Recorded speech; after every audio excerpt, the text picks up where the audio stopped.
Moikka kaikille ja tosi mahtavaa torstaita. Mun nimi on tosiaan Ursula Koski. Pääsen avaamaan tapahtumaa teille. Mä vaihdan tässä kohtaa englanniksi. Mulla on itse asiassa muutama vieraileva kollega täällä mukana, niin pääsette vähän juttelemaan heidänkin kanssa. Eli good morning, everyone. So my name is Ursula Koski. I actually have a couple of colleagues with me, and that's the reason I'm switching to English. But please be aware that two of us do speak Finnish. I speak it natively, but also you can ask in Finnish or English. That's not a problem at all. And if there's anything you want to have in Finnish, we can also do parts in Finnish. But so that everyone can also follow, let's start and kick it off with English. It's so cool to have you all here. We have over 100 people online. That's really, really nice to see. And we are kicking off. This is the base and the startup, the day one bootcamp version of what we are doing. So if you're planning to kick off your certification track or your learning track with Amazon Web Services, this is the right place to start. You can start from scratch, basically. So let's go and jump right in. So let's do a bit of introductions. Who is who and what are we doing today? So my name is Ursula Koski. I'm a Senior Partner Solutions Architect here at AWS Amazon Web Services. My background, I've been doing IT in all shapes and sizes for 25 plus years, around databases, high availability, data analytics, data privacy, security, etc. I'm originally from Finland. I was a globetrotter for over 10 years. So basically I have traveled all over. Basically, it's easier to tell you where I haven't been than where I have been. When COVID hit, I actually returned to Finland. So I decided to stay closer to my family, and I actually stayed here. So I'm broadcasting the first time from my own house in Finland. So it's a decision point. So I made a decision to stay. I love books. I had never found a book that I don't like. So love to read, love to travel. And I'm the co-lead, and actually my co-lead is also here with me in the same room, and I will hand it over to her very soon for Clemson, which is the LGBTQ+ group for Amazon and AWS. But we also lead quite a bit of different initiatives. So it's not only the LGBTQ+ groups, it's women at Amazon, it is around training youth, new skills to the industry, and there's a whole lot. So also feel free to ask if you have any questions. There's basically no questions off limits. So we are not shy in any way, shape or form. So you can ask questions and we'll see what we will answer. But it's very, very nice to meet you. All of us who are here today, you can network with us. So don't worry about it. Don't be shy. So if you want to network in LinkedIn, please do so. We are very happy to network with you. If you want to have questions one-on-one, that's also an option. The easiest way is to ping us via LinkedIn. But so let me introduce my co-lead. So I will hand it over to Natalie. Good morning, everybody, and thank you for that wonderful presentation, Ursula. So yes, my name is Natalie Håkenstad. I'm originally based in Norway, although not Norwegian myself. I have been married to my husband for the last 20 years, and we have a small family of our own. So I have 3 beautiful daughters and the same amount of dogs, which I'm doing search and rescue with. On the other hand, in a day-to-day life, I work as an account manager in the enterprise sphere for AWS, and I'm really, really enjoying working at AWS. I have more than 20 years of experience within the IT sector, and at AWS is the first company where I can truly be myself and where I get hired for being myself, not just, oh, you're good, but please make some changes. So from that aspect, I really love what I'm doing. So as I mentioned, I'm a sales, but Ursula already mentioned it to you. I'm a co-lead for Glamazon. I'm a part of the LGBTQ family myself, so it's one of my daughters. So supporting that and being outspoken making sure that everybody has the rights to be themselves is very important. That also led us to focus on ID&E. And ID&E stands for inclusion, diversity, and equity. And those are extremely important in AWS. We want people to be themselves, to develop themselves. And that is also the opportunities that we give everybody. Why am I here today? My main reason is because I fell in love with Mimit-Koda.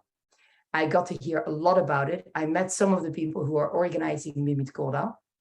And by being so inspired, I said, I want to copy this and do something very similar in Norway. So for me, day one as well, I want to enjoy together with you. And as Ursula said, if you have any questions, please reach out. Be there, be open-minded, and ask all your questions. We are here to help and to support, and I hope you enjoyed it. Cool. And then I will hand over to Ravin. So Ravin, please go ahead. Sure. So thanks, Ursula. So my name is Ravin. Like Ursula, I work as a solution architect in AWS. I'm based in Finland. I've been living in the Nordics now for 10 plus years. My wife is Finnish and so are my kids. So I speak a little bit of Finnish. So please feel free to ask questions. Also, what I enjoy about working at AWS or at Amazon is the sustainability part. So in addition to helping customers with their technology solutions, I also get to work on sustainability, which, as most of us know, it's becoming more and more important as the years go on and as our kids grow up.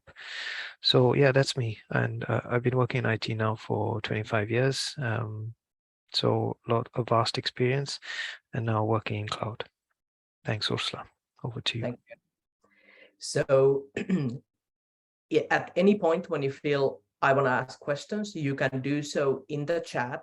You can also, when we get to the end of the presentation, feel free to also ask questions. So come off mute and ask questions. And also, like I said, if you have any questions afterwards, our emails are in the presentation, LinkedIn, etc. So what are we going to talk about today? So let's talk about the AWS path, Amazon Web Services path, learning path for Mimit-Koda, because there's also a lot of questions. If I'm starting from the beginning, what should I choose? How should I choose it? Also, let's talk about the calendar, what's coming up, and what is the path if you are going to take the whole path forward. Today we'll talk about the cloud foundations. So the foundational stuff, how it all works, what can you build, how quickly can you build it. Benefits, security, services, and if we have time, we can do a bit of a demo, just to have a look around, look and feel. And there are some practical stuff that we need to talk about, also depending on what's the path that you're going to choose for yourself. But let's get going. So I want to talk about just a little about why we are doing this together. So one of the questions could be that, so why Amazon Web Services, why that match with Mimit-Koda? So one of the big part of it is the culture. So it's the culture that we feel that also Mimit-Koda as a group is passionate about learning. And it's really important in our culture that we learn every day. So it's a lifelong learning experience. And we feel that we share those values together. So that's one of the reasons we are doing this together. How do we see learning in AWS's side and Amazon side is it's every day. You actually sharpen your skills every day, whatever you're doing. So you can be in sales, you can be in solutions architecture, you can be very deep dive technical, but you need to learn every day. If you're not learning every day, you're probably not challenging yourself. So that's a basic principle. For us, for the employees of Amazon and AWS, this is the best place to build and best place to learn. And so as solutions architects, we are actually really fast growing group of people. And some of us are generalists. So for example, I'm in a generalist role. So meaning that I will actually talk about networks, I will talk about security, I will talk about databases, but I could also do a specialization. So for example, for me, that would be naturally databases, because that's what I've been working on almost 25 years during my career. But for now, I'm doing a generalist role. But also remember, when we talk about the learning paths here, you could choose to do a generalist role, or you could choose to do very specific, like networking, operational stuff, development side. The question is, what are you passionate about? What do you want to do? So be curious, ask questions. And one thing to remember, when you're learning, there will definitely be things that you will fail at, but that's just one way of learning. So you will find things that you don't know how to do. I found a million ways of doing certain thing that fails, and then I will find that one way that will work. So there's always a solution. Sometimes it takes a longer time to find that correct solution. So accept that there will be certain failures along the way, but don't look at it as it's the end of the world. We will guide you through certain things that we hope that you, when we say this is really important, we talk about something called one-way door and two-way door decisions. If you end up having a one-way door decision, that means that it's very hard to step back from that decision. So let's say that if it will carry expense with it. So let's say that if I'm telling you this is how you set up your account on AWS, one-way door decision is, if you don't follow up on what you're spending, the budget, that might end up having a cost for it. So then we will mention that this is important. Remember, this might be something that you need to follow up on. Then again, two-way door decision could be, I found a way, it doesn't work, let's fix it, and it's easy to fix. So there will be some things that we talk about that we really need your attention when we get there. So why do we talk about builders when we talk about Amazon and AWS? So we are very passionate about building. We build a lot of different stuff. And actually, I have a question, and I will target it to Natalie. So we do different roles. Yes. But do you see yourself as a builder? Very much so, in many different ways. The ways that I see myself as a builder is, first of all, I build together with my customers. I build solutions that are right for my customers. And that is also one of the reasons why AWS has so many products out there, because we work backwards from the customer. We build together with them to try to understand what is their challenges and what do they want to achieve. And we are very much aware at AWS that there is no solution that fits for all. Therefore, we provide, together with our customers and our partners, we provide building blocks for them to come to that solution. But I also build in ways of networking.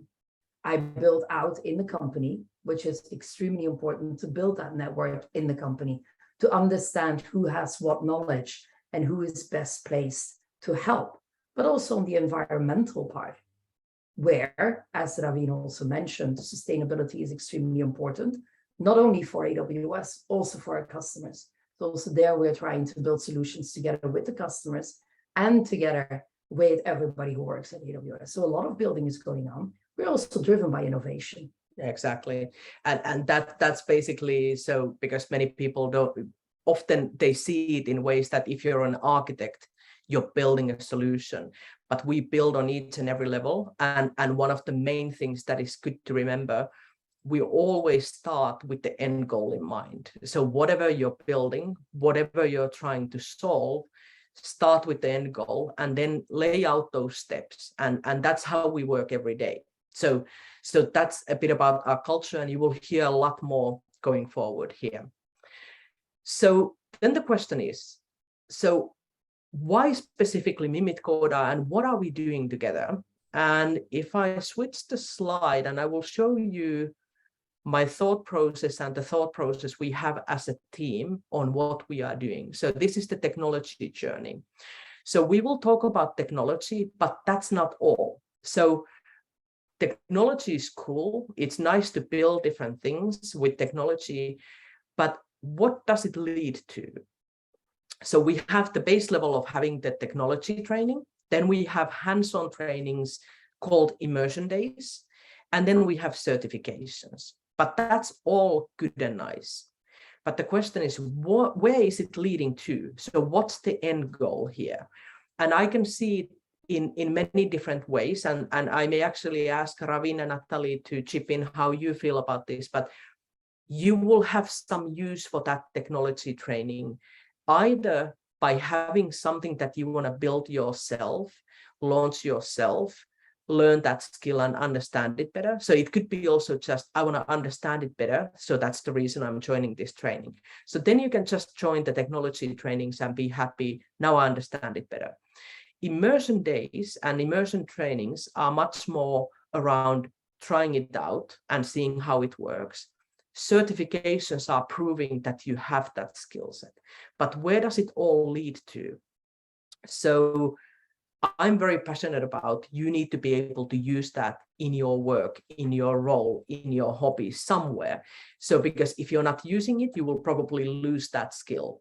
So we will also organize career days. And as you may have noticed or may not have noticed, is that we also do a lot of recruiting right this moment. So we have lots of career options open internally at AWS and Amazon.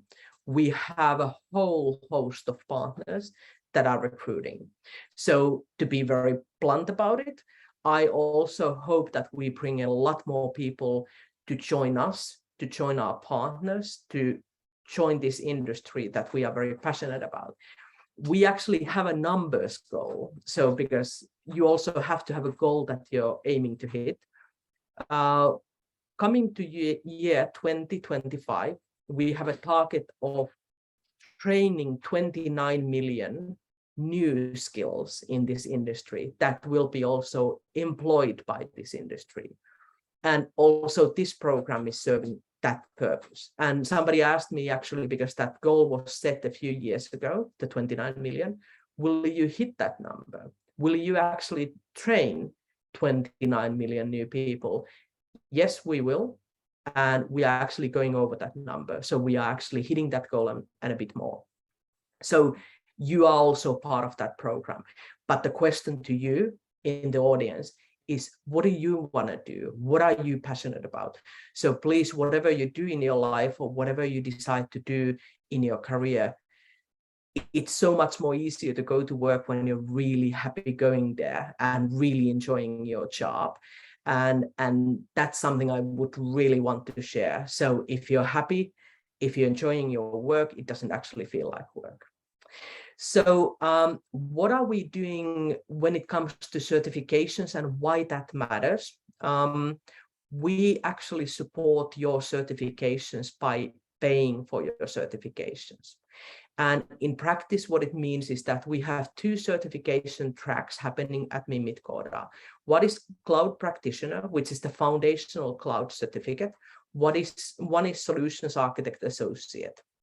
Both of those tracks enable you to go to the certification, get that certification, and add that to your CV. But again, if you don't need it, if you don't use it, you don't have to go to that route. You don't have to do all of it, but you can if you like to.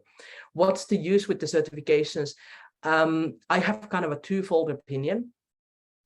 It's nice to have, but if you're not using it, just to collect certifications, well, it's not very useful.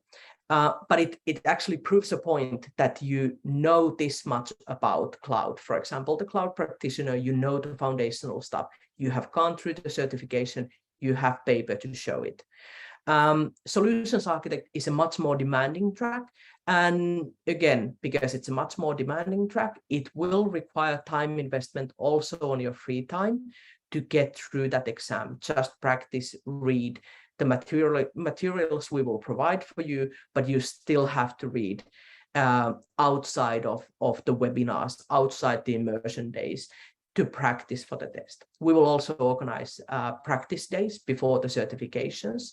And we will also let you know how our first certification batch went, because we actually kicked that one off just a few weeks ago. And now we are seeing the numbers come in, so we know how that will go. So that will be very interesting also to see how that turns out. So what does the program look like? So there's a page on Mimit-Koda website that you will see everything that's going to happen both on the foundational side and on the solutions architect side. So we are leading up to the solutions architect with those foundational stuff that we are kicking off today.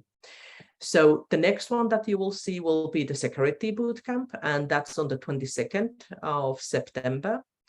That's the direct link for that event. But also when you go to the main site, you will see all the events that are going to happen. So we'll do the foundational stuff first, and then we'll go on with the associate architect. We changed something a little bit based on our experience during spring, and that was the fact that foundational stuff leads up to the associate architect. The associate architect is also hands-on. So all associate architect stuff starts with, this is how you do it in theory, and this is how you do it in practice. So it's combined in one day that you will do both. So the next upcoming webinars are security, and then you will get the really cool webinars on 6th of October, which is the serverless foundational stuff. And yeah, please do visit the Mimit-Koda website, and all and everything will be updated there. One practical side, all the pages will have the recording links after they finalize. You will get all the material, all the links. There's also work docs folder for Mimit-Koda, and that work docs folder is based on access request. So you can get access, but you have to request it. So I have a suggestion that how you go about it. If you're not in Mimit-Koda Slack yet, Sanna will provide you with a link on how to get to Mimit-Koda Slack.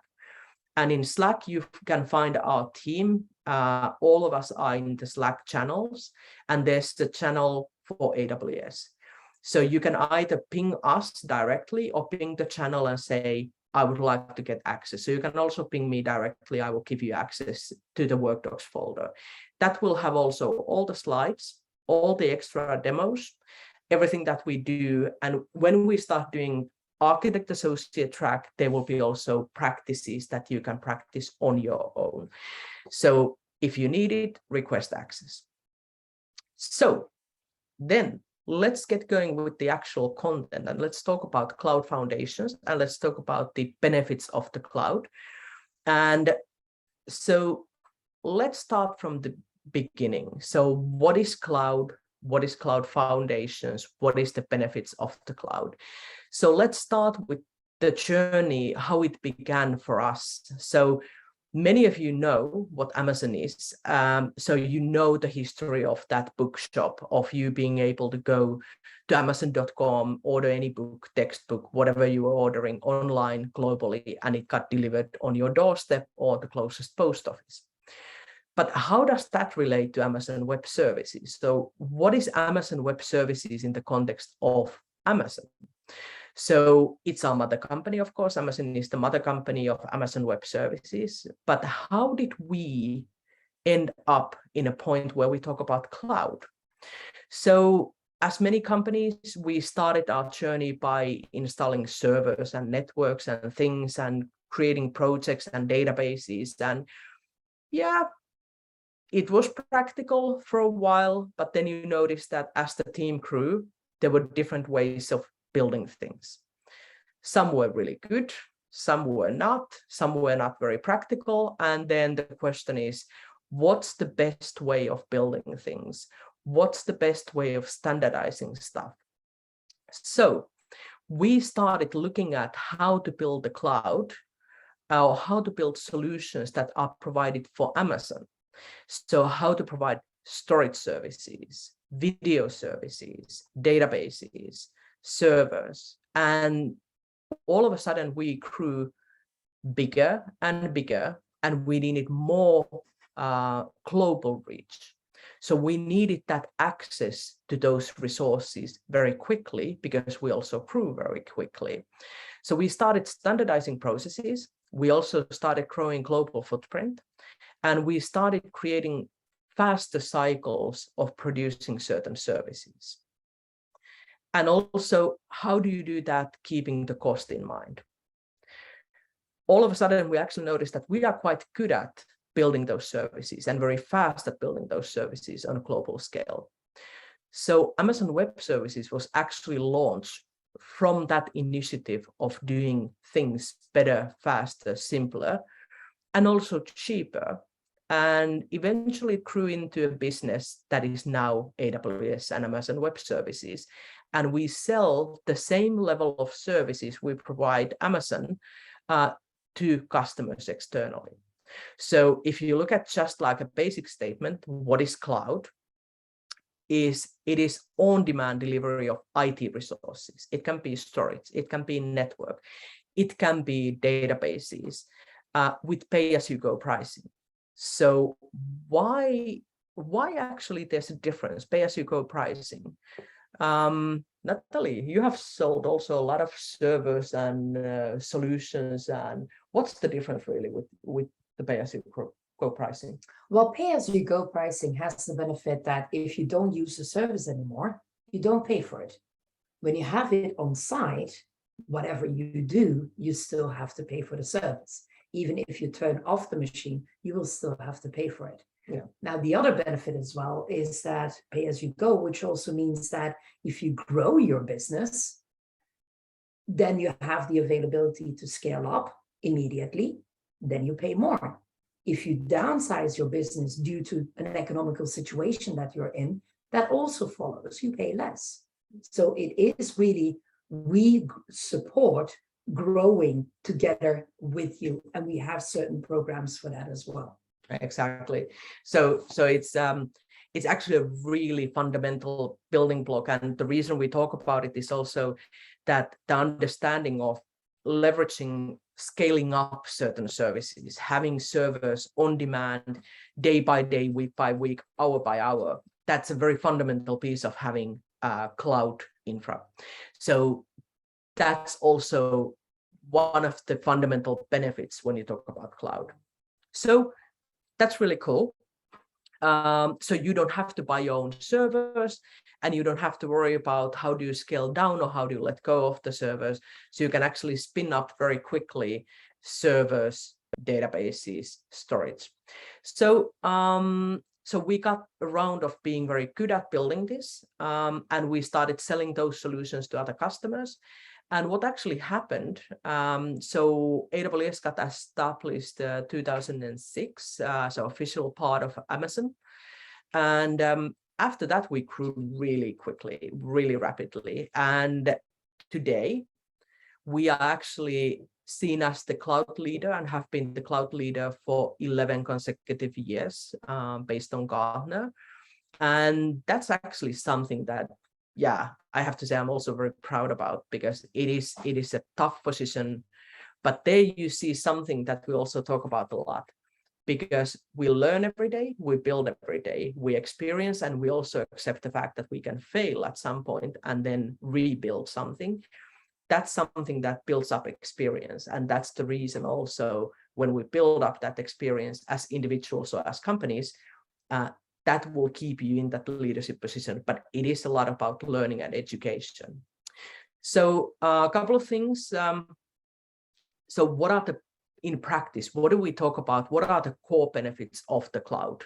So one is agility. So agility in ways that you can experiment really quickly. So you can actually try things out and say, no, I don't like that. So that doesn't function that well. Scratch it, build it again.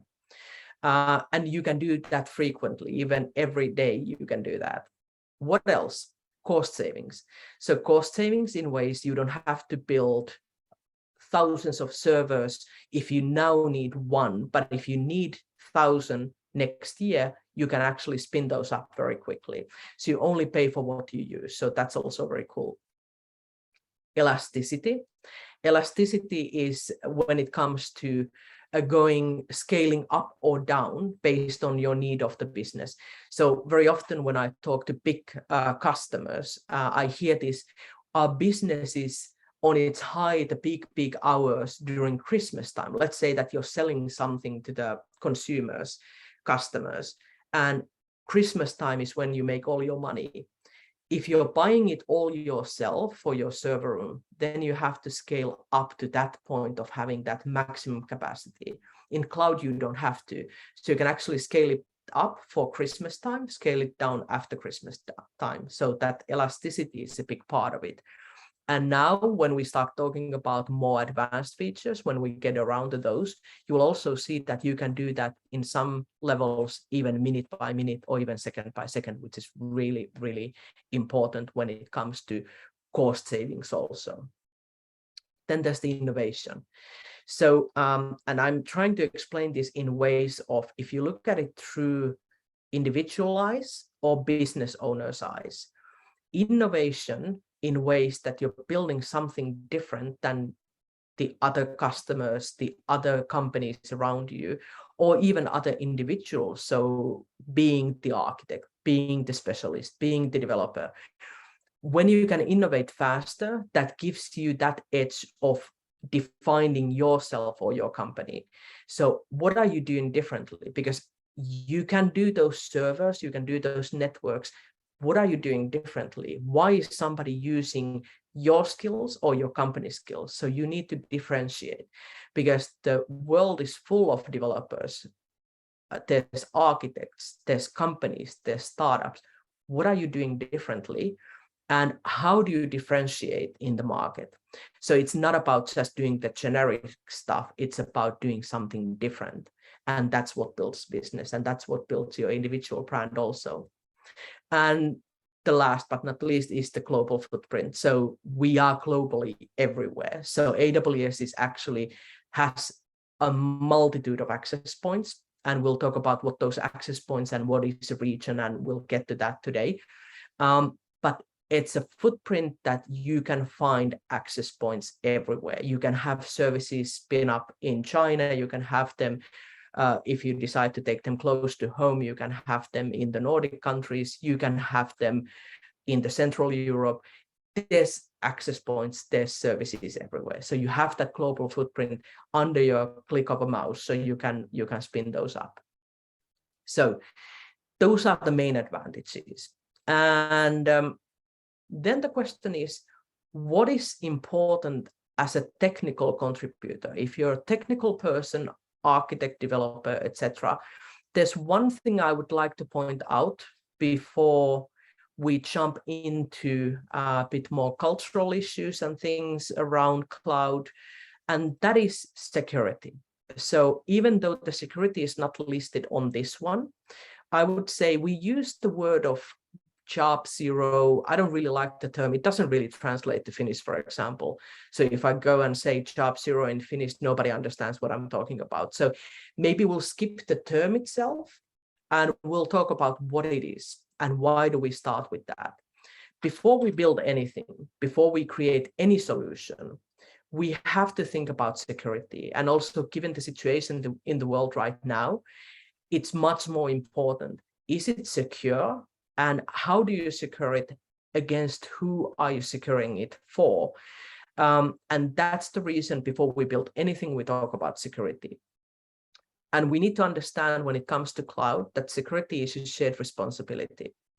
So security is the first and the only job that actually matters. And you have seen that. So if you look at the media, you see how many intrusions you see. You see the companies like, well, good example would be in Finland, Vastaamo case was a perfect example. They did their job, but they didn't have their customer data secured.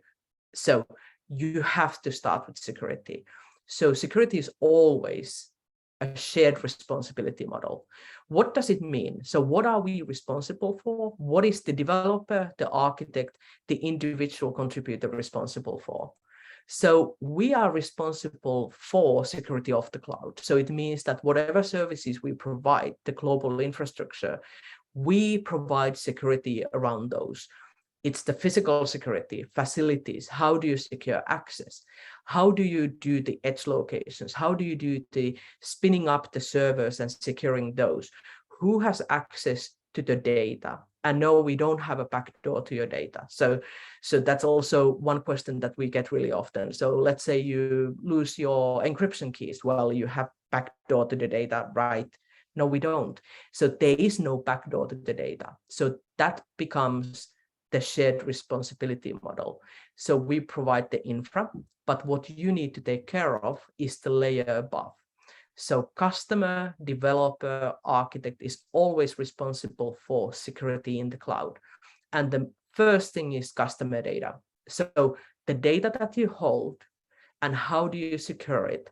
How do you take care of the encryption algorithms, the keys to your data is on you.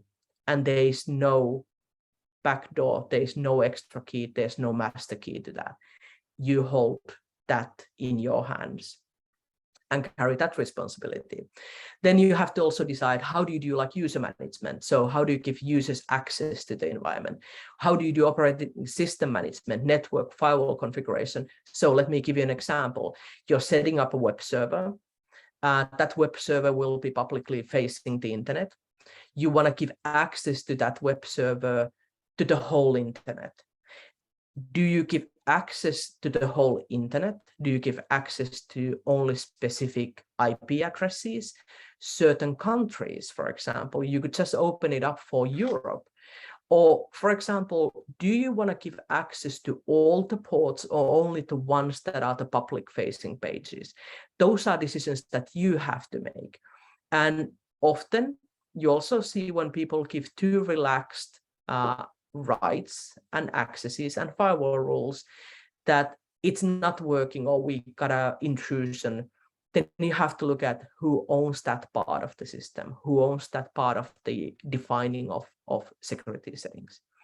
But so that's a foundational piece, and we have a separate security session both for the cloud foundational side, and that's the first session we start with because that's also the first work role that you have when building anything in cloud. We also have a very deep dive technical session on the cloud architect associate track. So then you get to know all the nitty-gritty stuff around security and cloud.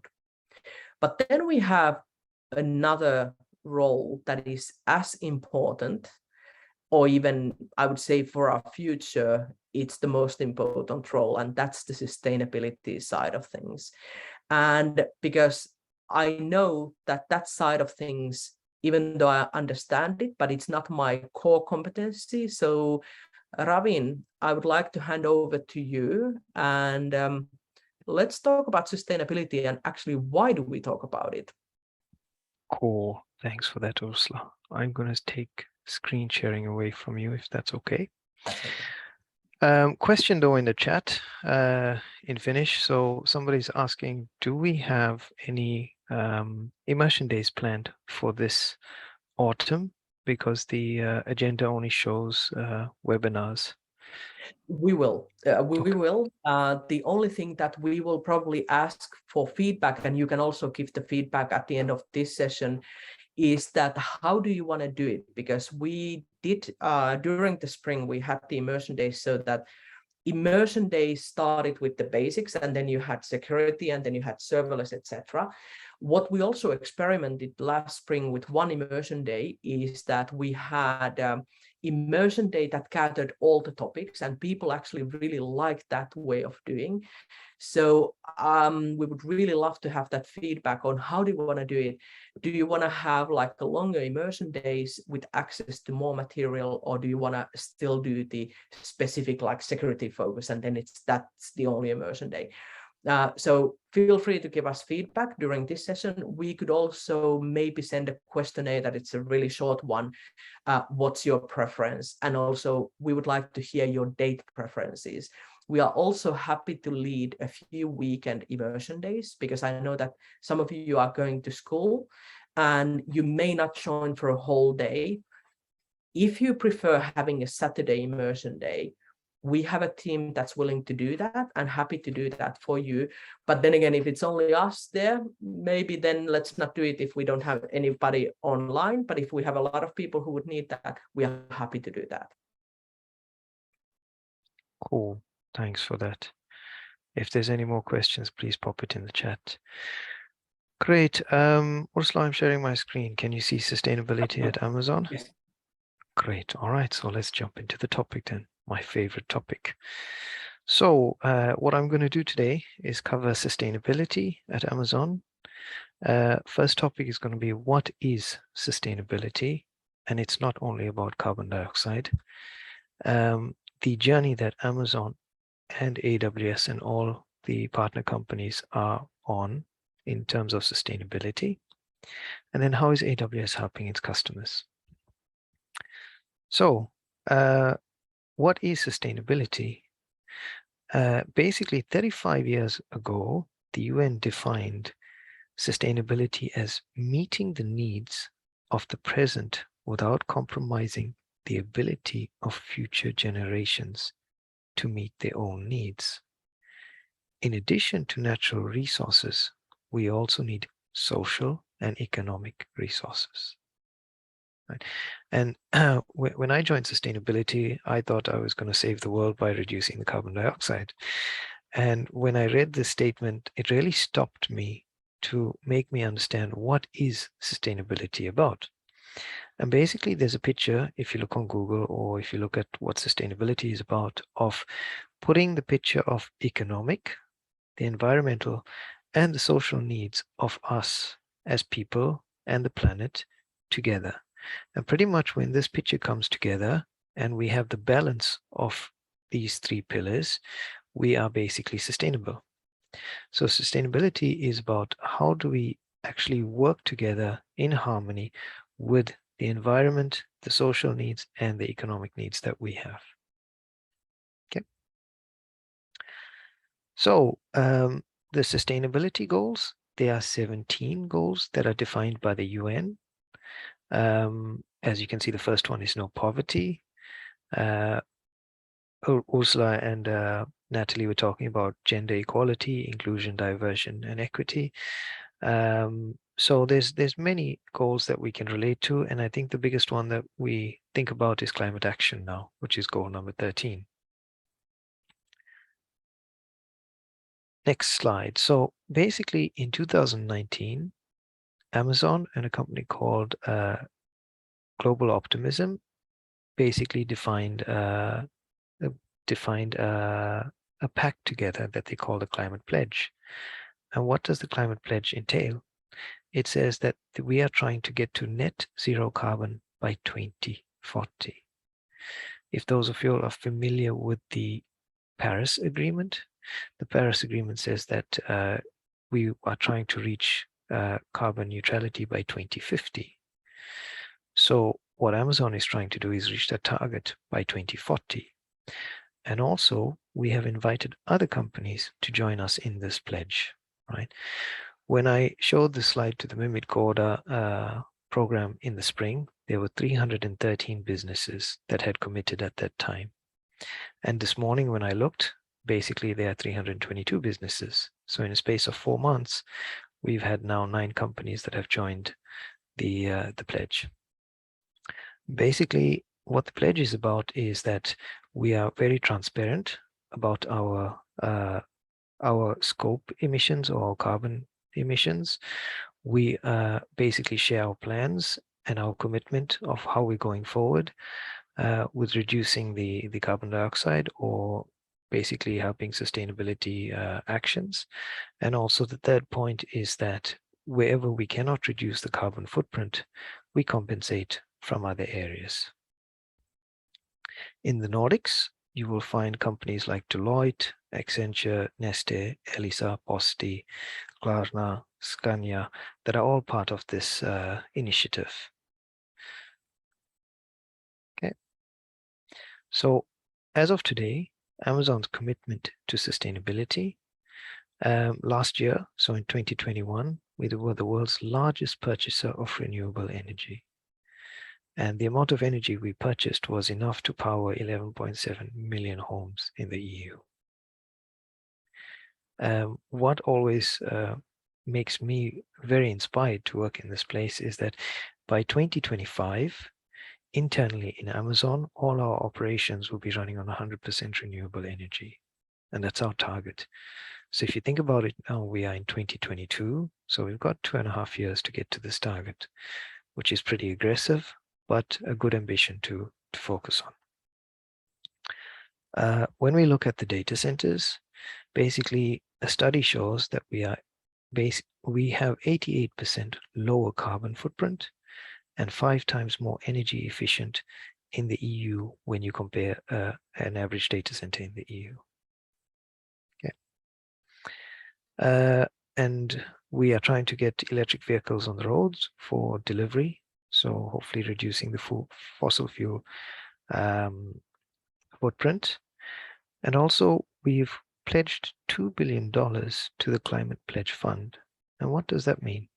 That means for any companies or any individuals that have a great idea on how to help the future of sustainability, there's funding available. So if you have any great ideas, there we go. And then what are we doing in the Nordics today? So as of today, we have 8 wind farm projects in Sweden and Finland that will add 950 megawatts of renewable energy to the grid.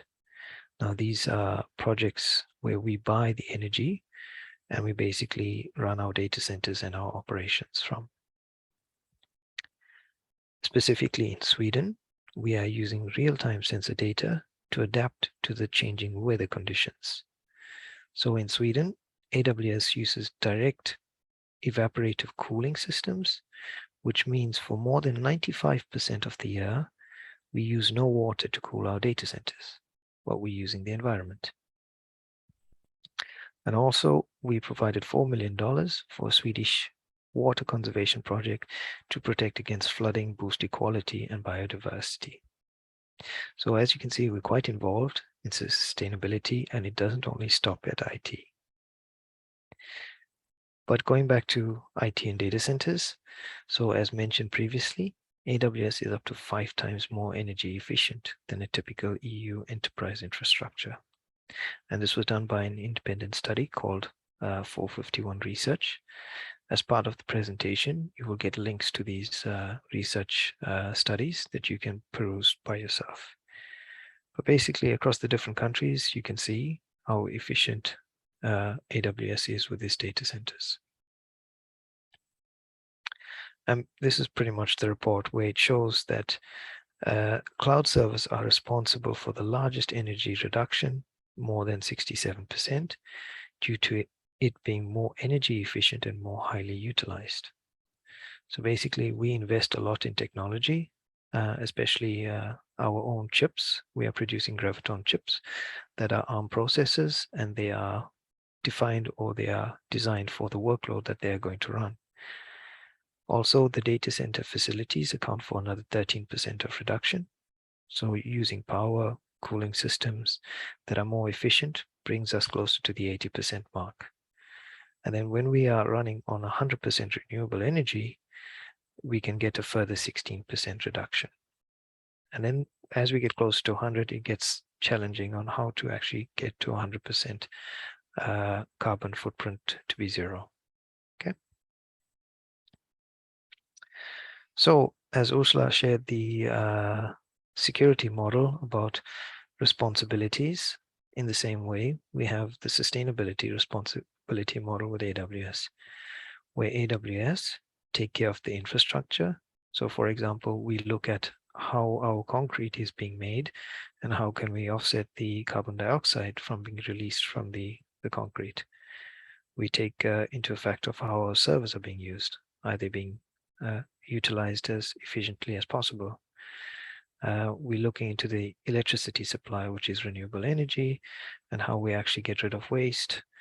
But then on the other side of the coin, we rely on the customers that are using cloud to basically use the services efficiently. And in a few slides from now, I will share an example with you. So this is where you can use cloud in a very sustainable way. So sustainability for the cloud is a continuous focused effort on energy reduction and efficiency across all components of a workload. What does that mean? So basically, we created something called a well-architected pillar for sustainability, and it covers 5 areas.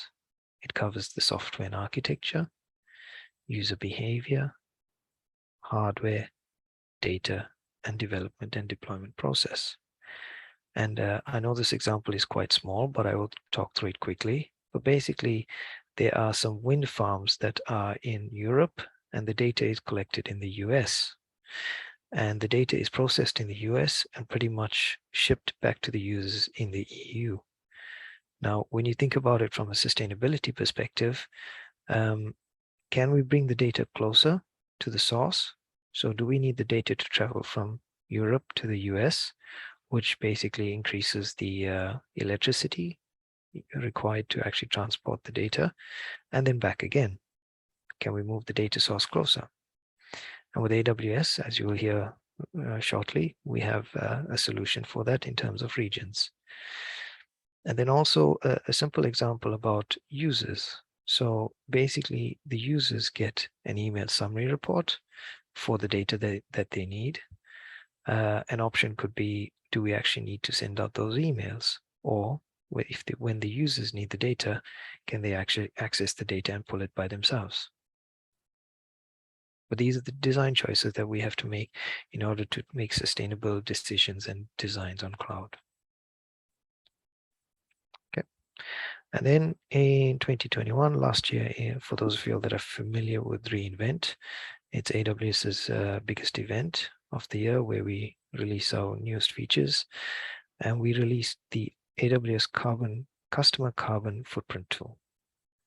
And what this footprint tool tells you is basically your emissions per workload per region. And Ursula will cover what a region is. But what you will notice is that as we go to 100% renewable energy by 2025, you will see that your carbon footprint is actually going down without you having to do anything. So as we basically power our operations by 100% renewable energy, your carbon footprint on your workloads will reduce.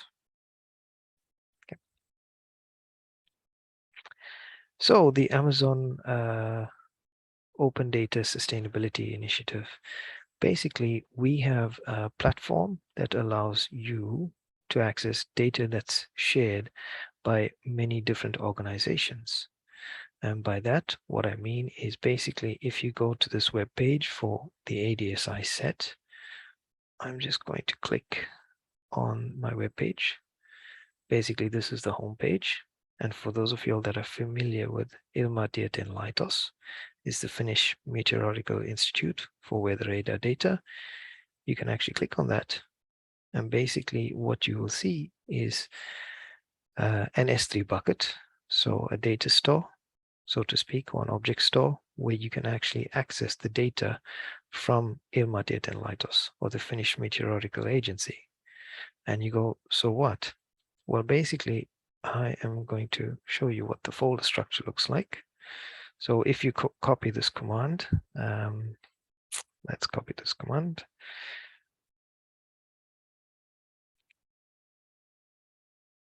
And let's hope we don't have the demo effect, but let's see what happens. There we go. So you get a folder structure that's showing you 3 years worth of data that you can access for free. So for those of you that want to go and do some data weather modeling, you have access to the Finnish data for free. And that's what the platform is about. So we are providing a platform to share with the community about sustainability data that you can use to help fight the challenges. And then this is my almost my last slide, but so although we work hard, we also have fun. And what is fun? So fun for us is basically, we got a group of students together. We gave them the challenges of the sustainability challenges of the world, and we showed them the 17 goals, and we asked them to come up with some cool solutions about how they would solve the world's problems. And we also gave them some technology devices We kind of showed them how to code using graphical user interfaces. And then we had a presentation about how they would solve the world's challenges. So this is what it is like working at AWS and working with sustainability. So we have a couple of use cases. I'm not going to go through them in order to save time and give Ursula some time on more the technology, but you can browse through it. But one thought I would like to leave you with is that, and this comes from David Attenborough, for those of you that know him. Basically, he says we can't cut down rainforests forever, and anything we can't do forever is by definition unsustainable. And that's my final slide. So I will leave you with that thought, and I will hand you back over to Ursula. Ursula, thank you very much for the time. Thank you, Ravin. And yeah, like said, anything we can't do forever is definition unsustainable. That's so true.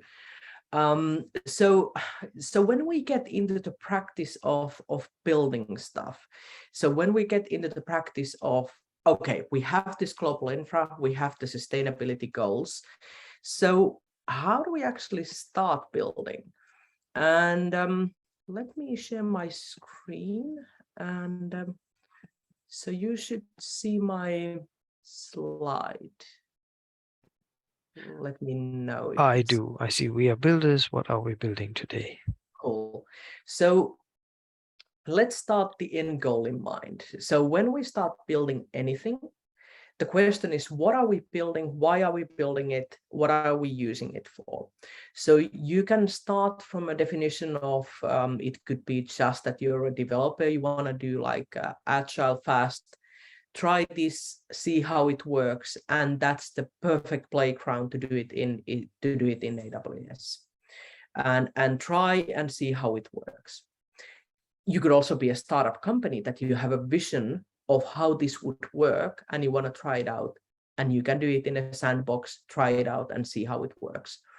But start with the end goal in mind, and let's play around with an idea, and let's talk about the fundamental stuff together. And then we can see if we will demo something and have a look like what it looks like in the real live environment.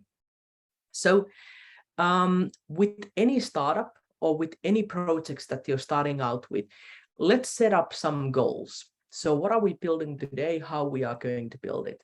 So let's take a scenario. So let's say we are a startup company, and we can call our startup company Mimit Koda.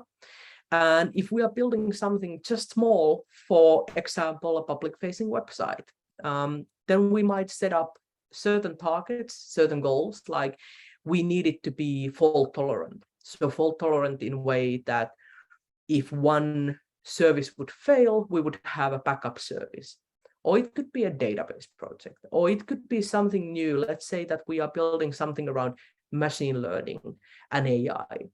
But we have some goals, what it will do, and then we will experiment. So then we would have to look at what kinds of services do you need in order to build that, and how quickly can you build it. And now I know that some of you have seen also the original launch that we did, but keep in mind that many of the startups that are now huge companies today have started and kicked off with something very special in mind. If you look at companies, for example, like Netflix, who's running on AWS, it started off small, but it has grown so that everybody knows that service and knows what they do. They don't actually build the infra themselves. It's actually used on AWS using the same building blocks that we can use here today. So you have the same level of services as the big companies, as Amazon has, as the known services that you use today. And we can start with cheap and cheerful. So we can actually do it in ways that it's completely free. So we also have something called the free tier. But before we start building anything, and now here's a reminder that it's a very good thing to keep in mind. Whatever you are building, and if you're using your own account, if you're using your company account, keep in mind that when we talk about free services, those free services have certain conditions that have to be met. So for example, certain types of processors, certain types of servers may be free, but if you add some other services on top of them, follow up, look up if they are also free. So there's a lot of free stuff that you can use, but there's also a lot of stuff that may have a price point. And that price point, and keeping that in mind, if you're using your company account, is important so that you won't be using money that you haven't been planning to use. When we do immersion days, so when we practice together, we are giving you the sandboxes to work in, to play in. So in those cases, you don't have to worry about, am I using my company account, if I'm using my own account? But also, there's one practical side of it. And I need to remind you, when we are doing immersion days, have a look which account you're using when you're accessing the environment. So we have seen a couple of cases where somebody thought they were accessing it with the immersion day account and forgot that they have signed in with their own one. So follow up, look up, and also look at the budgeting side. So if you're going to set up your own personal account in the environment, you can set up something called a budget. And that budget will ping you if you're going over budget. So let's say I'm setting up a budget of, I can use $5 a month to spend on my account. If it estimates that you're going over tomorrow or today, it will ping you an email message. Hey, you're going over budget. Hey, you're going over budget. But that's also, it doesn't stop anything in the environment for you. It will just tell you that, hey, you're going over budget. So it's also your responsibility to decide, do you still want to get going? Are you okay to going over budget? So follow up and see which account you're using when you're accessing. So what else? So let's say we have a startup. We are calling it now Mimit Koda. We are wanting to build something which is external facing. So we will give access to the whole world or specific geos. We want to have fault tolerance, and we want to do it cheap. So we don't have much money right now. So we want to do it cheap and cheerful. And we also plan on having a global reach. So those can be written out. That can be the end goal in mind when we start building. So let's say we'll set up those as, we need a website. So we probably need a domain address. We can buy those domains. We will outline the plan on what we are doing in a written format. And then we decide what we will build today. And you probably need to set up a success and failure metrics if you're doing this on a company level. So success and failure metrics could be amount of users. Let's say if you're building a new game. So how many players are you expecting? What's the way that you will make money with this one? What's the speed of delivery, etc., etc. So you will set those metrics. But what works the best from our experience is writing it all down. So having that plan, so then you can also go back, loop back and see, do you want to change it somehow? And then also the innovation expectation. What are you changing? How are you building it? How are you growing it? So then we'll start the fundamental stuff. So let's talk about what are we building on. So let's talk about first how it used to be and how it's now in the cloud. So traditionally, the infra looked like this. So traditionally, you had data centers. And if you were really lucky and you had enough money, you probably had a backup data center. So, and if you decided to do a global reach, so if you decided to build on a more global scale, you could actually add more data centers, but they were also very expensive to build. And then again, you usually were the primary owner of those facilities. So you took care of it all. So electricity, networking, setting up, building, etc. Okay, so how is it different if you decide not to own your own data centers, not to own your own servers? So what does it look like in practice on AWS? So in practice, it looks like this. And actually, when we switch the slide, there's one mistake on that slide. So the global reach that we have, we talk about regions. So the spots that you can see on that slide are regions. Let's talk about it, what they include. Does anyone have any idea what the mistake is on this slide? I'm also looking at my own team. There's a numbers mistake. The number 26 is not the truth anymore. So yeah, so it grows. We are growing really rapidly. So for example, in this case, if I would compare this number of me telling you that we have infra that has full regions of 26, and then I would go into, let me see if I can share you this one, and go and share you, probably it doesn't share it automatically. Let me see. Ravin, are you still seeing my slide? No, I'm not. I'm seeing your web page, AWS Okay. Global Infrastructure. Yeah. So this is the global infra web page. This is one source of the truth that is the main source of the truth. So when you go in and have a look at what are the launch regions that we have, you will find the latest information here. So in this case, the 26 is now 27 launch, but it's actually growing really, really rapidly. So actually there's, I think, 8 more in the pipe coming up. So in that way, it is nice to have slides, but you have to update them constantly. So right now the number is growing. And actually you can see all the details also on this page if you want to dive deeper and see, for example, what's going on in Europe. So you can drill down and see how it's actually behaving right now. So just a heads up that it's something to keep an eye out. So the question is, what is a region? So what does a region mean if you look at an on-prem data center? So it's much more than a data center. Region is actually a cluster of multiple data centers that is interconnected, and they act as fallback solutions. So they act as a fail-safe if one facility would fail. A region is inside a geographical location. For example, if we point out that in that region that we see here, we have Stockholm region. It's under Sweden legislation. All those server facilities that are located there is inside Sweden's borders. Why?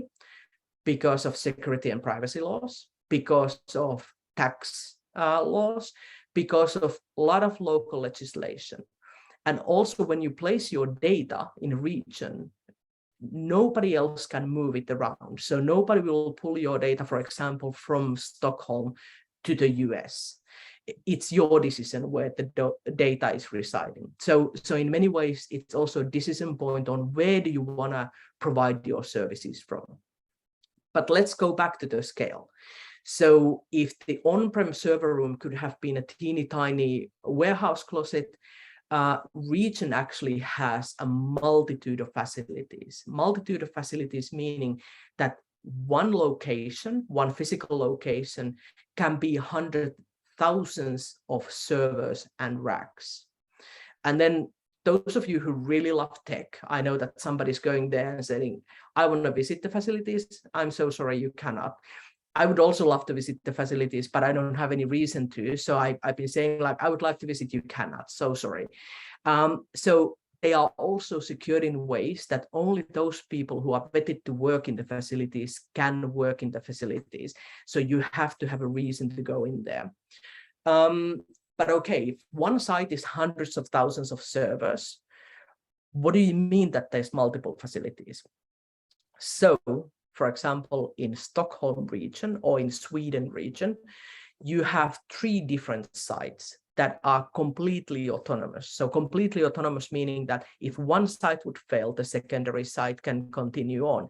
And you can also build your applications, you can build your solutions in ways that it stays in that region and is also fail-safe in that region. So whatever would happen to one facility, the secondary site would continue. But in many ways, as an architect, that's also shared responsibility. Why is it the shared responsibility? We have services that are region-based. We have services that are global scale. And we also have services that are availability zone-based. So there's a lot of wording there. So if we look at that wording, so if you look at this map that you have in front of you, this is a global reach. This is a global scale. So you can actually have services like identity management, so user account management, which are global. So identity in the context of Amazon and AWS is global. So your user account exists on a global scale. What is a region then? So for example, storage services that are region specific have their data persistency defined in ways that whatever happens to that region, there are always copies of that data inside that same region. So it can handle losing of a full facility and not having any issues with data persistence.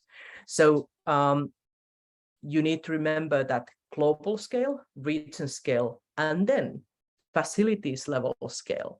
So facilities level scale would mean in the Stockholm region, in the Sweden context, one facility. And that facility in this case would be called availability zone.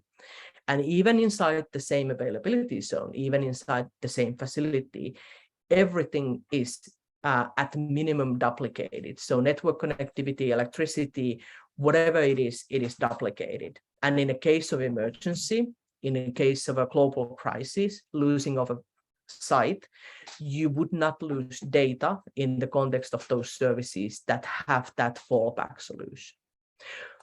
But what about if I'm the cheap and cheerful website? Which services of a cheap and cheerful website are region specific and which ones are availability zone specific? And there you get the responsibility of an architect or somebody who's building something. So let's say I'm setting up a web server that will be a public-facing web server for my lovely new startup. That web server actually resides in one availability zone. And then I have to make a decision. Do I need a backup website?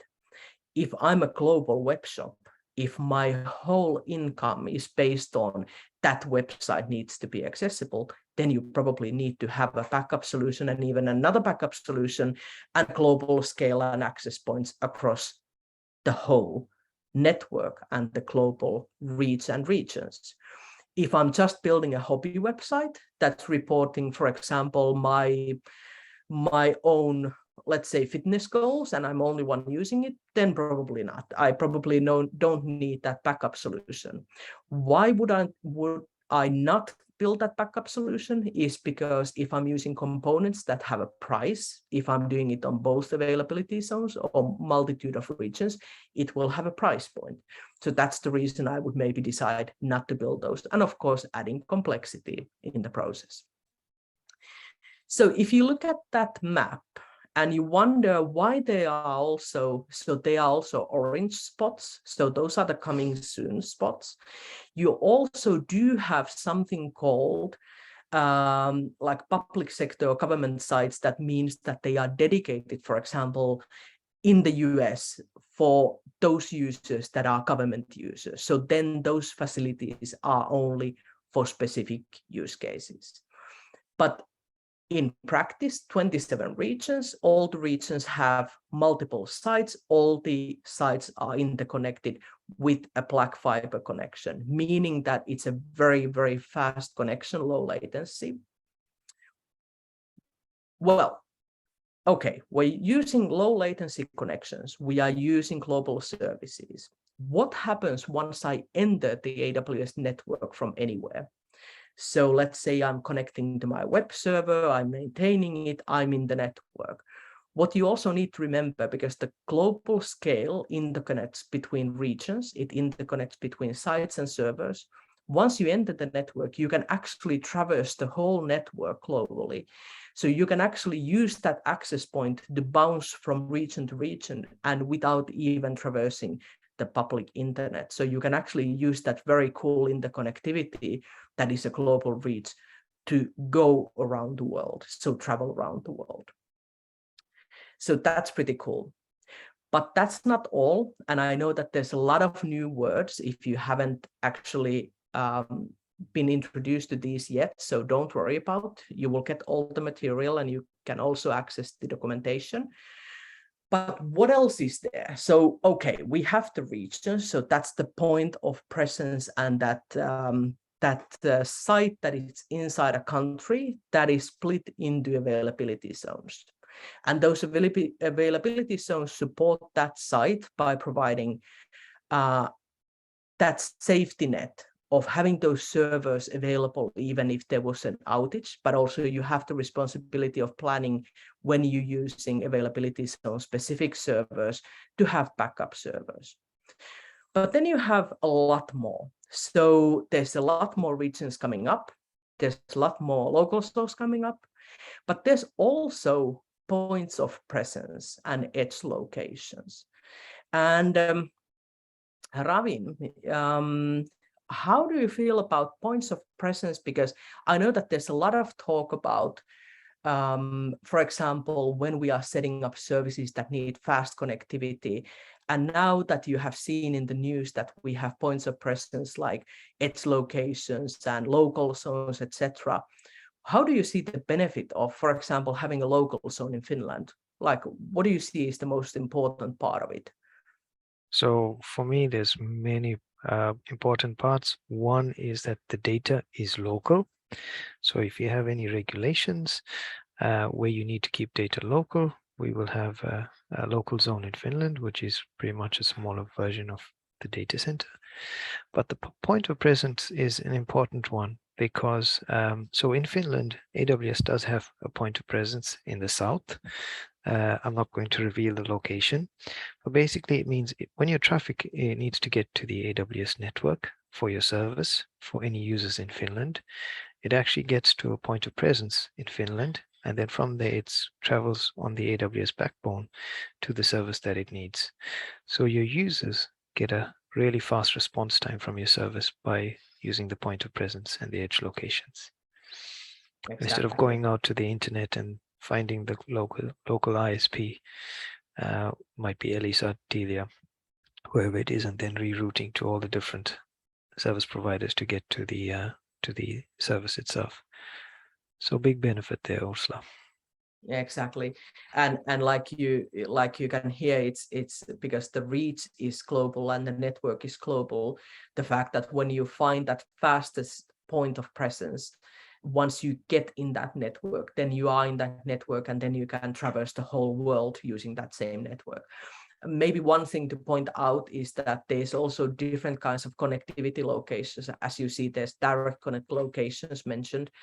In some cases, some of our bigger customers may also decide to have like a direct dedicated connection to AWS, so to the AWS backbone. And that means that you could actually buy also connectivity to have certain amount of speed, and then use the facilities, use the regions, use the local zones, use the country-specific points of presence in ways that it's like your own infra, but that part of having that last part of connection between, so it's dedicated for you, it gives you more access. But of course, when you decide to go that way, it also means that it's a fixed connection so that you will have that point of presence and that access to the network, even so that it can be dedicated to the company, or then you can buy it from a partner vendor that provides those direct connect locations. And then you will need to decide how much speed you need in there. Let me give you an example. One of the customers I'm working with closely mentioned that they want to move everything to the cloud, and they gave me a number of, this is how much data we have. And then you ask them again, like, excuse me, did I hear you say 40 petabytes? I did. So then you have to decide, how do you push that data from on-prem to the cloud? So if you are going to do that through network, then you need a fast dedicated network connection. But of course, there are other options of doing that, moving it with the disk devices, and there's something we call snow devices that you can even ship the data with if you like to do that. So there are lots of options, but as you can see, there's also a lot of wording around it. So if you look at the global, then you look at the region, availability zones, then you can go even more granular. So this is an area where you need to kind of have that exercise in your mind, like what are you actually using? So if we move forward, so availability zone as such is fully isolated infra. It has a facility, it has dedicated and also duplicated and secured network power, and it's hundreds of thousands of servers very easily. And it has a black fiber backbone network, and also it is interconnected with other availability zones in that same region. So what does it look like if we draw it out as a map? So let's put it this way. So we have the cloud, we have the global reach, and when we start adding boxes on the drawing, we actually can pop in, let's say we pop in a region called EU North. So we also name our regions. So for example, you don't always see the location name of the country in that name, but you have that naming of what belongs where. So what is, for example, Stockholm region, and then you have inside that region those facilities that are interconnected. So if we pop those in there, so then we say we have availability zones, and then let's start adding something in those. So if you look at the facilities, they host facilities in those availability zones, and those are interconnected. And then we can pop in another region, and here we have another region, and the picture grows and grows, and eventually you have the whole host of global infra.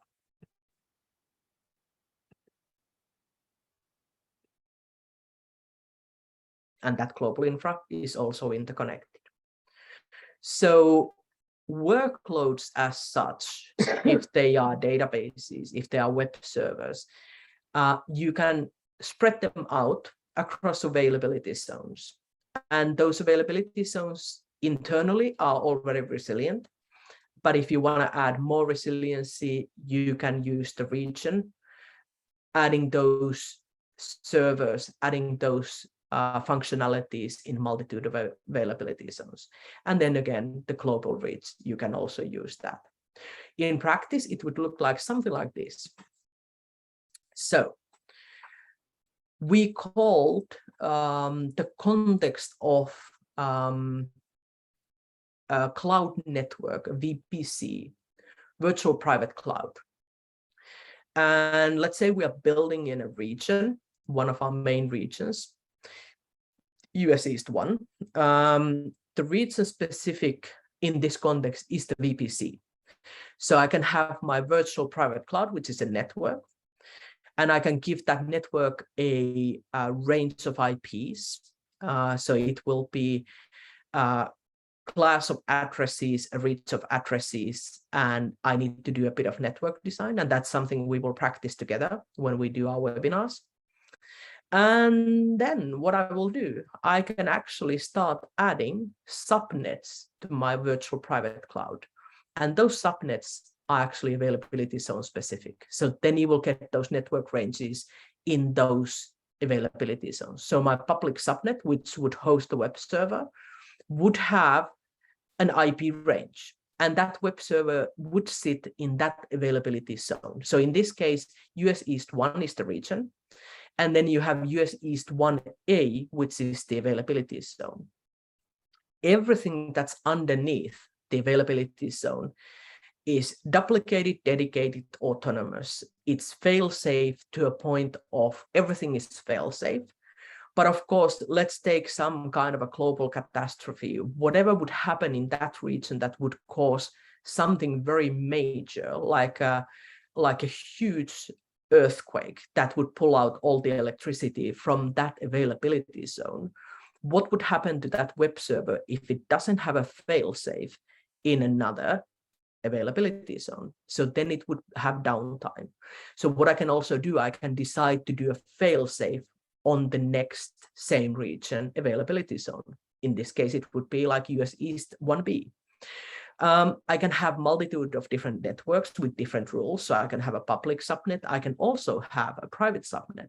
And in my case, I would usually put in database servers in private subnets, and I would let access from web server to use utilities from my database server, but I wouldn't allow users to access it from a public network. So the subnetting is also an architect exercise in ways, how are you securing your environment? So remember the job 0. And then the next architect job would be, how many fail-safes do you want to have? So if I want to be certain that I'm covered in any case, my web server could have a backup web server in US East 1B. And the same goes for the databases. If I want to use them as active-active, so I actually want to share the load between web servers, I can also put between a virtual load balancer. So then it would mean that when I get a public user coming in, that public user comes from the internet, it actually goes to the load balancer, and the load balancer balances out the workload. So then it can choose if web server 1 is actually doing a whole lot, you can actually load balance so that the connection will go to web server 2, and they are both in sync. If something would happen to availability zone 1, we still have that availability zone 2 available and hosting us, and we could actually very quickly spin up more resources on that side. They don't need to be warm constantly. You can spin them up and get them up if something would happen, but you can always have the minimum amount of servers available. And the same goes for subnetting. So you could have the same thing, database standby in the availability zone 1B. Once we get to the networking side and security side, don't get alarmed. I know that some people at this point, when I show you the next slide, you will go like, I'm not doing that. That's too much. Our networking services have a whole host of components, but keep in mind, so does on-prem networks. So there's a lot of wording that might be new, but that's the reason we are doing these webinars, and that's the reason we are also doing the immersion days, so you get to practice. What is a VPC? What is the availability zone? What is a subnet? What is a server? But there's a lot of services, there's a lot of features, there's a lot of firewalling, and it is practice in this context also. So if you want to become a good at building networks, you need to practice. As you know, we have a lot of services, and if you look at the services and you look at the companies using AWS these days, so taking some of the examples, like my favorite one, so that we see public facing, like one example is Netflix, and one example is, for example, if you go and book your Airbnb, that's running on AWS. So there's a lot of services that are using our global reach and also our services. The thing is, we have a lot of services. And if you go to the services side of things, it's actually looking something like this. So you have 200 plus services. And usually when I show this one, people go like, not doing that. But you need to keep in mind, what are you building? What is your end goal? What are you aiming to do? So you don't have to learn them all. What is good for you to know is how they are divided. So you have the basic infra services like compute, you have the storage side of it, you have the network side of it, but then you have very specialized services. For example, if you need your own satellite service, you can rent the satellite from us. But I know that not everybody is thinking about every day, how can I rent a satellite? So if you don't use it, you don't have to use it. They are building blocks. But the idea comes from the company, or it comes from the architect, it comes from the individual who's thinking about, could this be built? And then you can use these building blocks to build. So in many ways, I kind of love this picture. It's kind of like having Legos. So you have a lot of Legos, but what you will build and how colorful it will be, or how unique it will be, it's on you. I will talk through the basic services, and I will talk through them in ways that how I see them, and I will take them on a basic level. And then I will also open up for questions, so we can have a chat about What would you like to see? We can also have a chat about those immersion days. But on a foundational level, what do you need to understand as the basic stuff to be able to build your own stuff, and what we will practice on together? I would divide it this way. So I would divide it in foundational services. So I would start with, we have compute, and the compute can be as basic as having a server, having a Linux server, having SSH access to your server, being able to install packages, remove packages, upgrade your system, and define the network access to that. Then you have storage services, and storage services can be a multitude of things. It can be a block storage, it can be an object storage, it can be different file services shared between different servers, but it's storage. And then you have databases. So how do you store data in a structural or semi-structural or non-structured way? So databases in the context of relational databases or NoSQL, it doesn't really matter, but different flavors of databases and who uses them and in which context. So I would say, if you have an understanding that these are the basic building blocks and how they relate to AWS, you are in a good beginning to start building something. We can divide these in subcategories. So we can actually say that if you look at the compute part of it, which is the foundational service, compute part divides into the virtual servers, which we called Amazon EC2. So virtual servers, Windows servers, we have Linux servers, we have different flavors of servers in the cloud. But we also have serverless. So we have also serverless container-based computing power. And then we have also completely serverless compute, which is the stateless code execution, which we called AWS Lambda. But basically computing power in different shapes and sizes. And when we talk about these, the immersion days that we do around these, where you get to practice on stuff, you get to build your own EC2s, you get to do a serverless practices, you get to try out Lambda. So there's a lot of stuff that you get to practice with. And that we will provide those accounts for you so that you can build them in the sandbox accounts that get scratched after the immersion days. So if that's compute, what does storage look like? So storage on AWS actually starts with something called object storage, and it's called S3. It's actually the first service that we have ever launched. So that's the fundamental basic building block that we have created, that we have ever launched as AWS. And it's an object storage that has also very persistent storage. Persistency in this context means that whatever happens, we give certain guarantees on what kind of catastrophe it can withstand.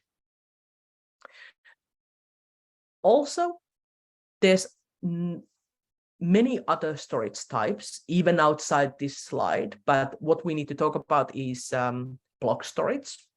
So how do you create storage devices, let's say on EC2 instances? Or for example, how do you do shared storage? So how do you set up serverless elastic file system storage that can be also shared between Windows servers, Linux servers, etc.? And a combination of these. And as an architect, as a builder, you use these components as you see them fit with your end goals in mind. So the question is, what are the customers actually building then? So there's a lot of tools, a lot of nice stuff. They are building a whole host of things, which is really cool to see. So you see also customers using very traditional stuff like building backup and restore functionalities. So let's say that they still use on-prem, but they can actually have a backup in the cloud. They can do archival and compliance so that they always will have access to the archival, but they do it, for example, encrypted in the cloud. they can do their global users' home directories in the cloud. So push the home directories in the cloud, and they will have their laptops with them, but they will always have access to their home directories, and they have data persistency in place. And we see also customers building data lakes. So they are pulling data from different sources, putting them in data lakes, using analytical tools against those data lakes, doing, for example, machine learning against that. And then complete full-blown enterprise applications that are running in the cloud using those storage services that are in the cloud. So if the basic building blocks are compute, so the actual compute power, then you have storage, and then you have databases. So that database side is also divided in pieces of having relational databases of different flavors. So I come from an Oracle background, but also you have Oracle, you have SQL Server, you have MySQL, but also you have flavors like Amazon Aurora that we create certain features for that are based on MySQL and Postgres. So relational databases is the context of the RDS side. Then we have NoSQL databases, and our NoSQL database is called DynamoDB. So it's a service that can scale to basically any scale. Let's say that you're launching like a beautiful game that will go on a global scale. So you have gamers, first you have 1,000, then you have 100,000, all of a sudden you have 100 million players. DynamoDB can actually scale to that size of online gamers. And then we have the analytical side. So how do you do data warehousing, and in which context you do data warehousing in the cloud, which is the Redshift side. And don't worry if you think after today's session, if this is the first time you're starting with AWS, don't worry about it. I'm not expecting you to remember it all. What we will do, we will practice together. Before I will open the floor for questions, one fundamental piece that I want to talk about separately is the identity and access management. Why do I talk about certain services separately, and why should you talk about them separately is the reason that those services are usually in a global scale. So some of the services are in a global scale, and identity and access management is actually responsible for tracking identities and accesses to the system. And if you are individual, if you're a developer, if you're an architect, you have your own access. But also your organization may have access and accounts and sub-organizations. Whatever you build, whatever identity you have, it's held on a global scale. And those access controls are done centrally. And those can also integrate against other identity providers. So if we go into what is actually identity and access management, so it's basically managing of users and their access. And also, how do you manage roles and their permissions? So what do they have access for? And also, how do you manage different federated users, different integrated systems, etc. And it all starts with security in mind. So the basic principle, what we build together, is always based on principle of least privilege. So whatever we will give access to is the only part that the user will need, not a whole host of things. So we'll start with the minimal level of access. So it's basically a zero trust model. And everyone will start with minimal permissions. Permissions can be added, but also they should be tracked. So how do we then get started? And this is the part where I will actually open up for discussion. So how do we get started in the context of AWS and Mimit Code, our program?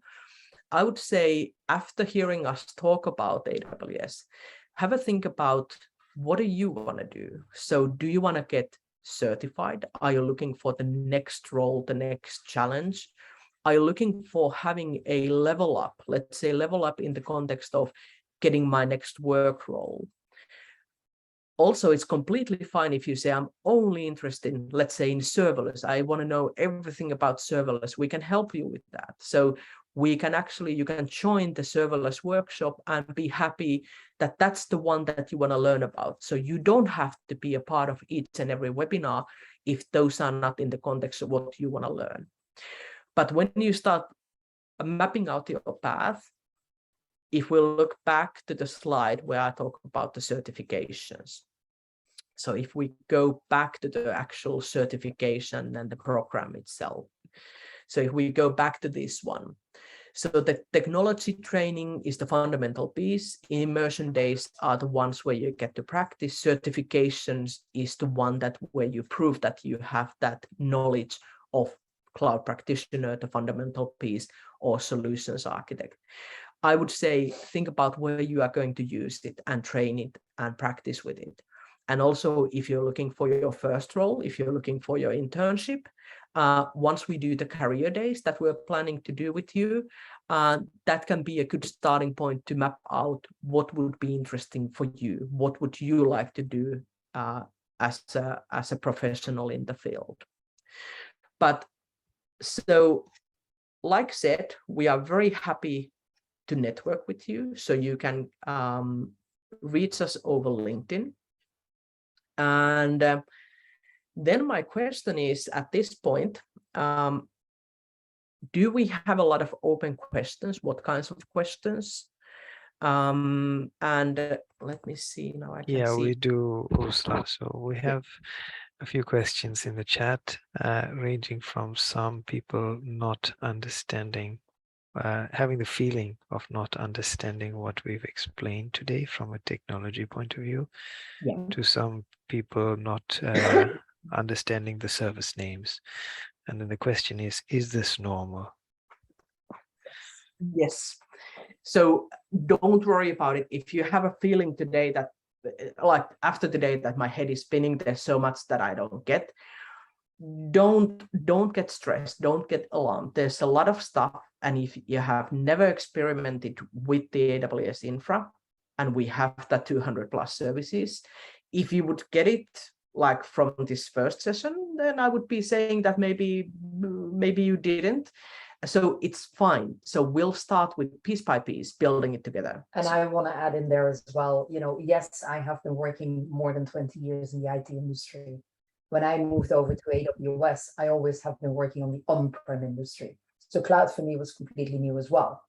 And when I got started and did exactly the same training which you're going to go through, because with working at AWS, everybody needs to have at minimum the cloud practitioner certification.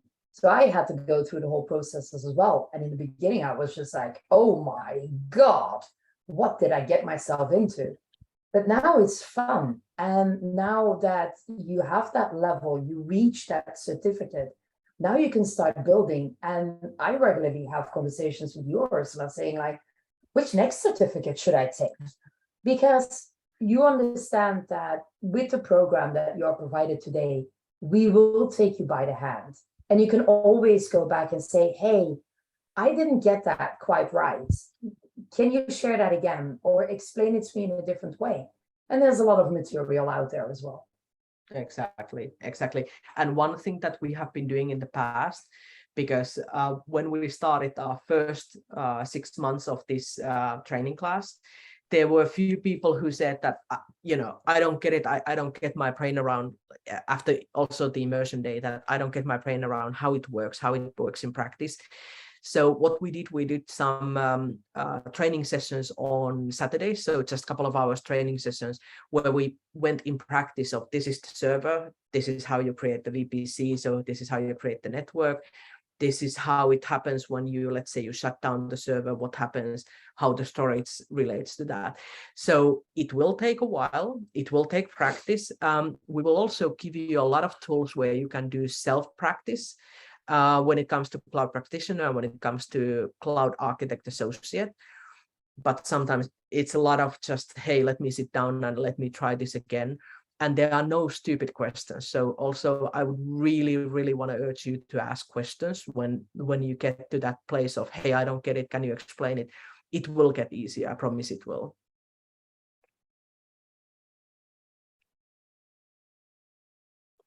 So Ravin, did you have something that you wanted to add to that one?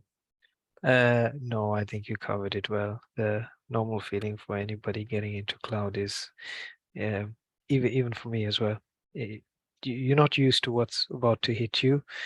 But what I learned is you need to have these pieces in place. But once you understand the problem, like let's build a website, then you ask yourself, how do we do it?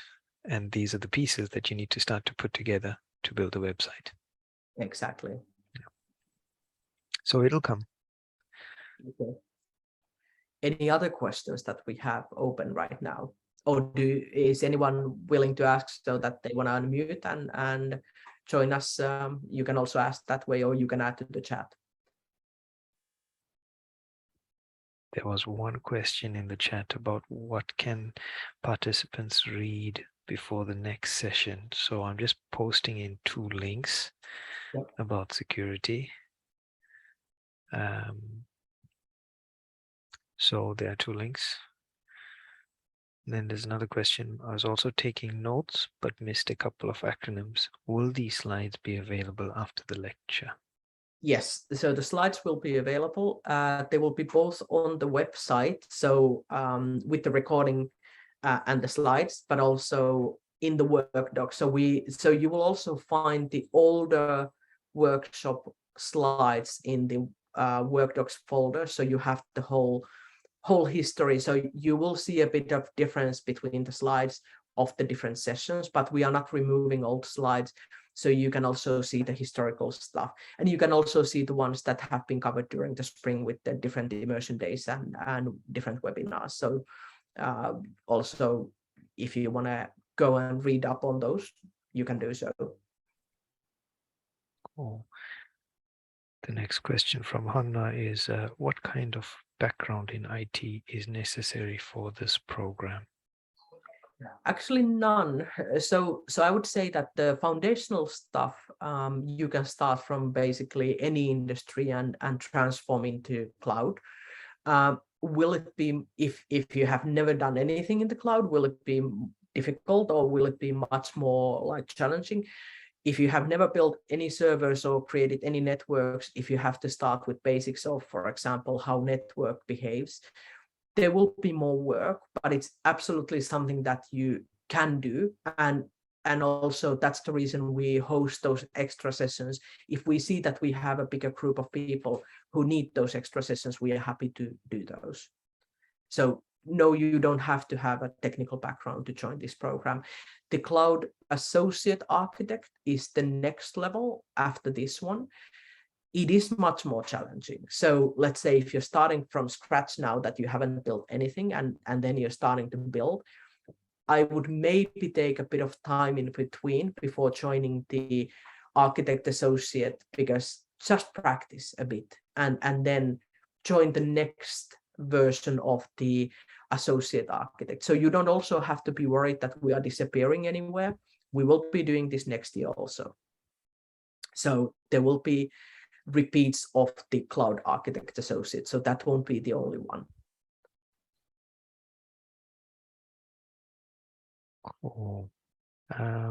Thanks for that, Ursula. So one of the questions was, I came to this event through Instagram. Not sure if there's a one-pager or similar that I should check and sign in for the next sessions. So There's the main page. So there we go. And I think, Sanna, you dropped it in the chat. Yes. Thank you, Sanna. One question is, I'm aiming at, is this course 100% online, including practice and certification?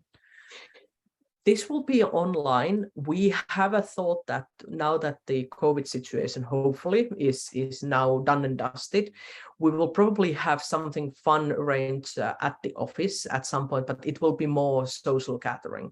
So it's not like a webinar as such, so it's not a training as such. It's more about, hey, let's get together. And if you're in Helsinki, please join us.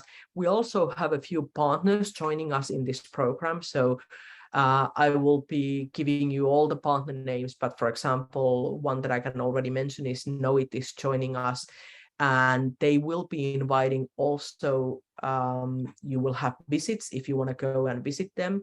And then I have a couple of partners who are local partners in the central of Finland that they are looking into hiring and training their own new staff. So if those are local events, but those are not really the technical trainings, then they will be very local, but you will also get a notification once we set those up. So, but the training is always also webcasted.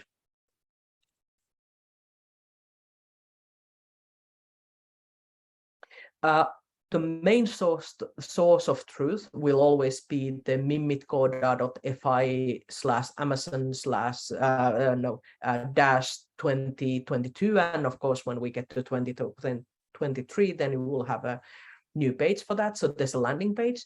That's the best place to check from. We will also post things in Slack. So if you are in the mimitkoda Slack, you will see those there. If there's something really, let's say with when I put the certification vouchers available for the previous group, I actually posted in Slack that now they have been sent out. If you're not seeing it in your email, please go and check your filter. So in many ways, Slack is nice when you have to do something immediately. And Sanna just shared the join invite. How do you get to that Slack? And there will be recordings, yes.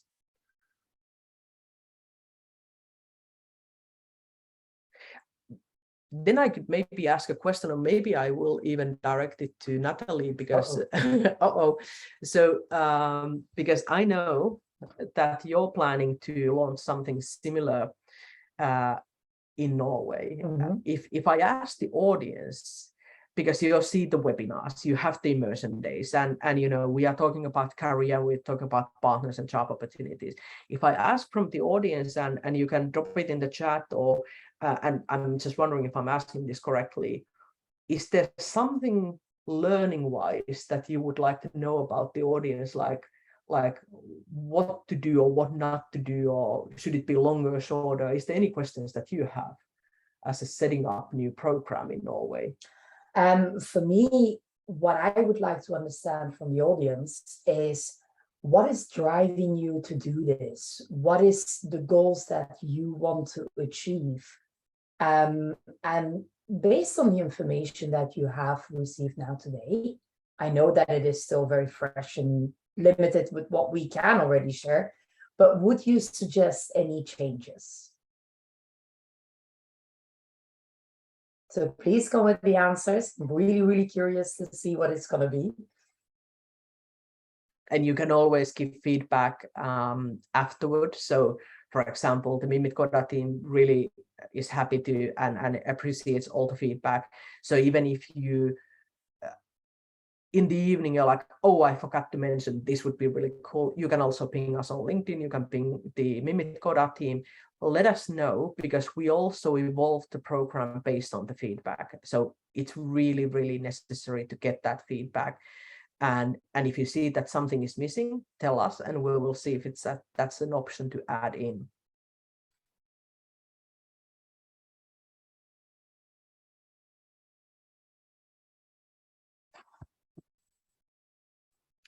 So if it looks like we have covered all the questions, Ravin, how does it look like?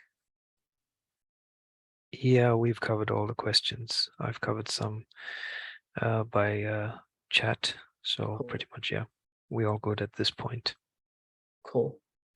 But hey, then I think if there's no more questions, thank you, everyone.